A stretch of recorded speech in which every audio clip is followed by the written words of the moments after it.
নমস্কার বন্ধুরা, রিয়ার কিচেনে আপনাদের সকলকে স্বাগত। আজকে আমি আপনাদের কাছে নিয়ে এসেছি ডিম তারকা রেসিপিটি। এটি কম বেশি সকলেই পছন্দ করে থাকে। এটি আমি সম্পূর্ণ ধাবা স্টাইলে বানানোর চেষ্টা করেছি। এর স্বাদটি অবশ্যই আপনাদের ভালো লাগবে।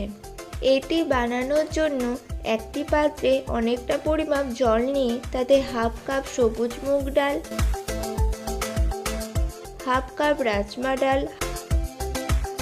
হাফ কাপ ছোলার ডাল,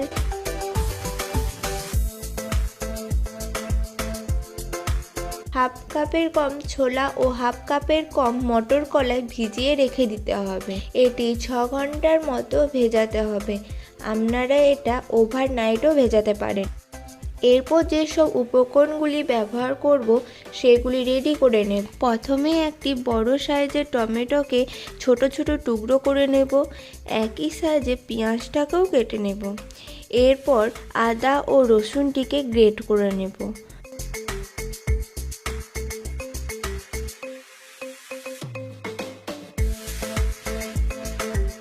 দেখুন বন্ধুরা, সমস্ত উপকরণগুলি আমি রেডি করে নিয়েছি।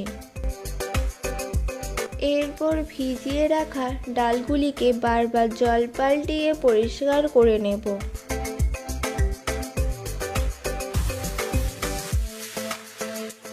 তারপর একটি কুকারের মধ্যে ডালগুলিকে দিয়ে তাতে পরিমাণ মতো জল দিয়ে দেব। এরপর কুকারের মধ্যে 2 কোয়া রসুন, পরিমাণ মতো হলুদ ও জিরে গুঁড়ো, 2 এলাচ, পরিমাণ মতো লঙ্কা গুঁড়ো ও লবণ দিয়ে দেব।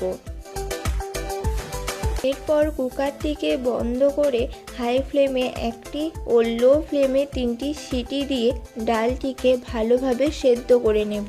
সিটিটা কম বেশি হতে পারে, সেটা নির্ভর করে আপনাদের ডালটা কতক্ষণ ভিজিয়ে রাখছেন এবং ডালের কোয়ালিটির ওপর।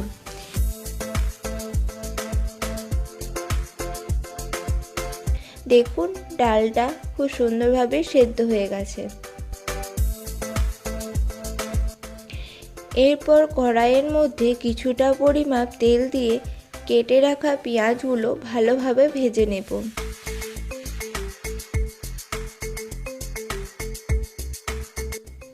তারপর কাঁচা লঙ্কা ও আদা রসুনের পেস্টটা দিয়ে ভালোভাবে ভেজে নেব, যতক্ষণ না কাঁচা গন্ধটা বেরিয়ে যায়।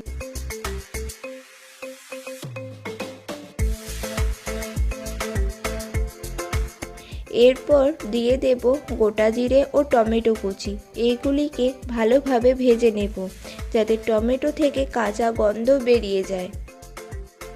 এরপর দিয়ে দেব পরিমাণ মতো জিরে গুঁড়ো, সবজি মশলা, ধনে গুঁড়ো ও কাশ্মীরি লঙ্কা গুঁড়ো দিয়ে সেটিকে ভালোভাবে মিশিয়ে নেব।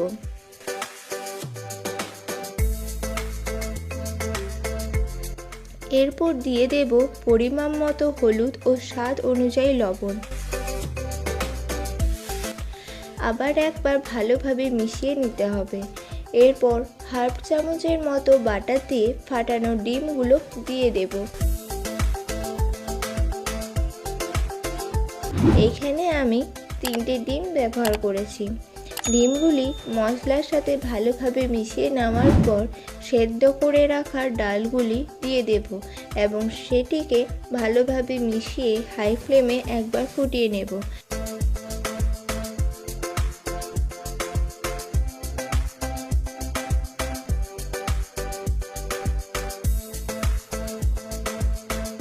দেখুন বন্ধুরা, পুরো মিশ্রণটাকে আমি ভালোভাবে ফুটিয়ে নিয়েছি।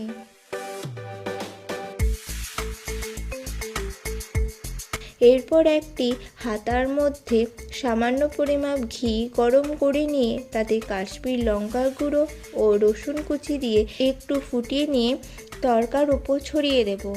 এতে তরকার স্বাদটি আরও সুস্বাদু হবে।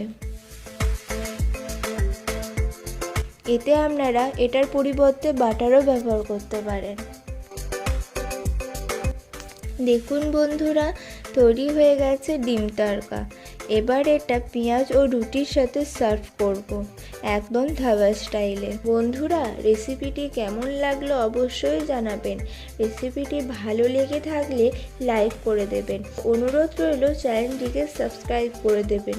পাশে থাকা অল নোটিফিকেশন বেল আইকনটি বাজিয়ে দেবেন, যাতে আমার বানানো প্রতিটি রেসিপির ভিডিও সবার আগে আপনাদের কাছে পৌঁছে যায়। ধন্যবাদ বন্ধুরা, আবার দেখা হবে অন্য একটা রেসিপির সঙ্গে।